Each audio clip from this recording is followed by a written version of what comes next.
With Kelly Straniti, you will have an informed yet compassionate leader, a listener, yet mover and shaker, an experienced background, yet re-energized perspective, and most importantly, you will have decisiveness and the courage to lead as Norwalk's first female Republican mayor.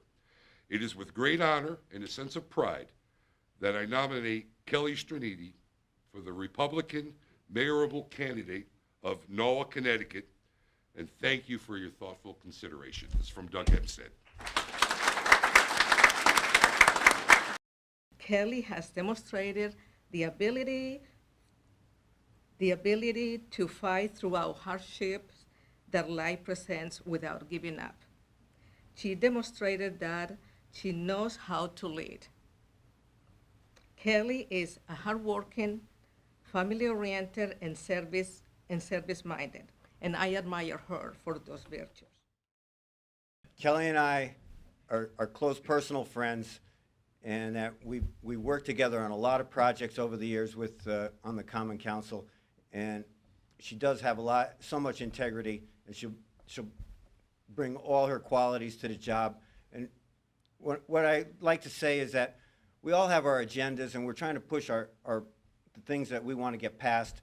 But Kel always impressed me that no matter how much she wanted to get something done, she always cared about who it would affect and who might be hurt.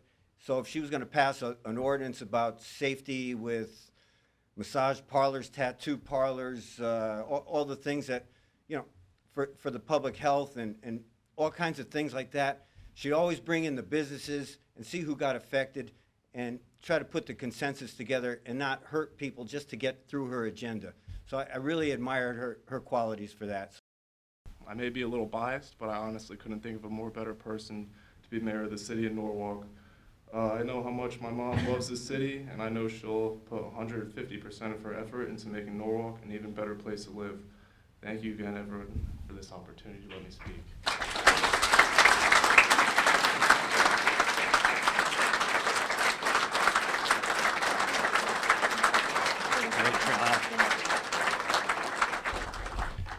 Oh, wow. Good evening, everybody.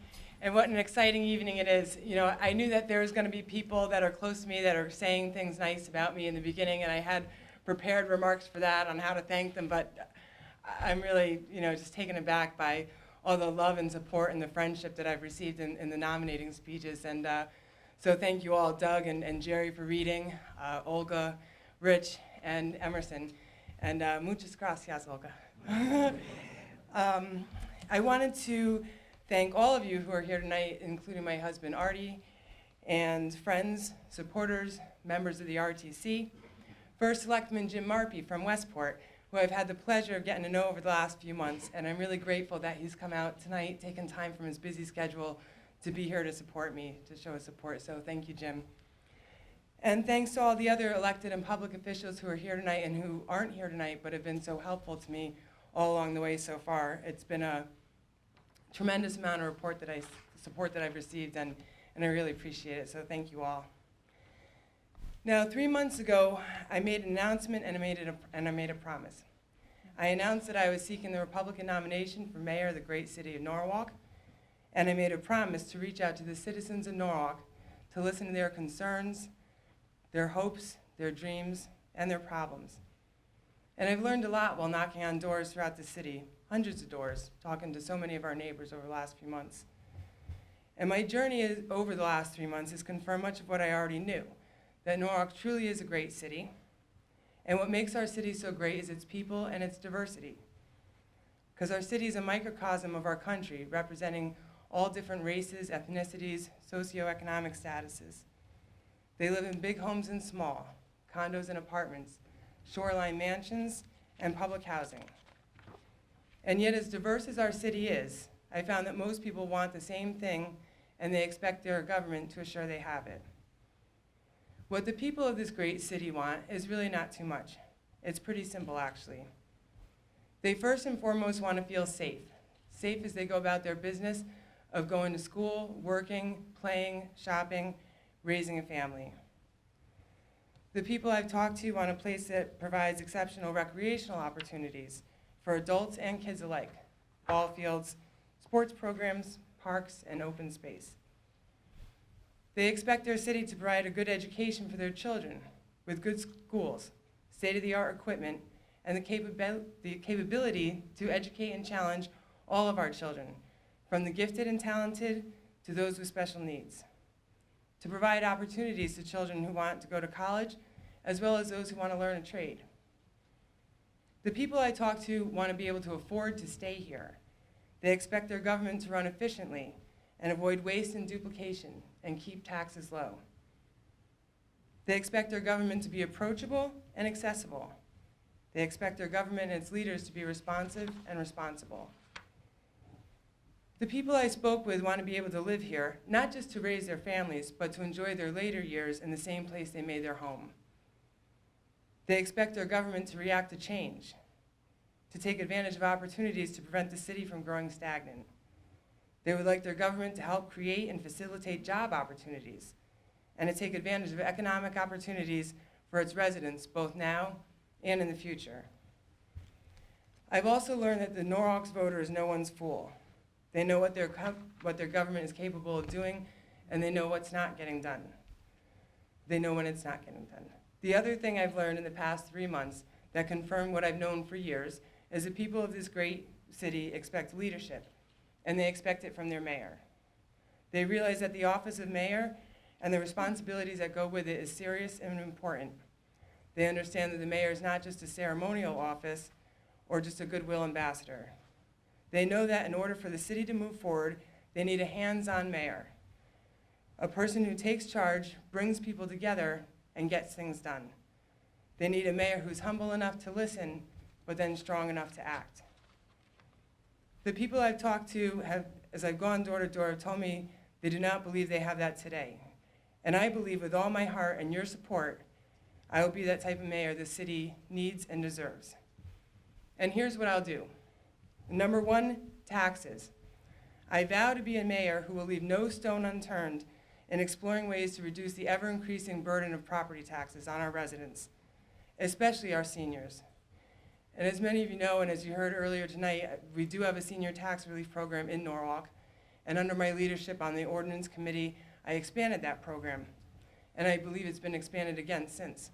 But what I'm hearing is it's not enough, and that we can do better. I spoke with a woman at her door a few weeks ago who was fighting back tears as she told me that she and her husband have to leave the city because they can't afford to pay their property taxes. They're on fixed income.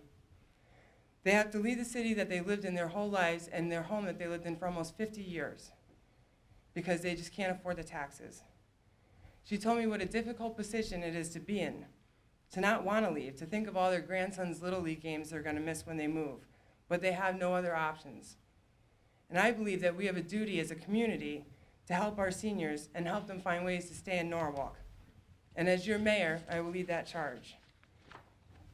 I will be a mayor who fully and vocally supports our Board of Education and their mission to create a student-focused culture that motivates, challenges, and supports every individual student to reach their highest levels of achievement. And their vision that all students graduate prepared to reach the highest potential for college, career, and lifelong success, and to be competitive in a globally competitive society, and to reach the overall goal of closing the achievement gap by the year 2020, and to ensure that all students, regardless of race, ethnicity, economic circumstances, are meeting high standards. In Norwalk, we're so very fortunate to have some of the finest and most hardworking and dedicated employees anywhere. Yet I do still hear over and over that people have difficulties navigating their way through City Hall and find the process confusing to have to go through to get things done. It's clear that things don't flow as easily as they can. The transition from department to department can be confusing and frustrating. And I see a system, not people, that has flaws and needs improvement. And as mayor, I will provide the vision, guidance, direction that is needed to make Norwalk an easier and better place to do business for our businesses, our residents, and for everyone. As many of you know, basic quality of life issues are near and dear to my heart. People often ask me what it was that made me get involved in public service. And it started when I was a lot younger, before I had any interest in reading the newspaper or anything like that. My father would talk to me and keep me informed on current events.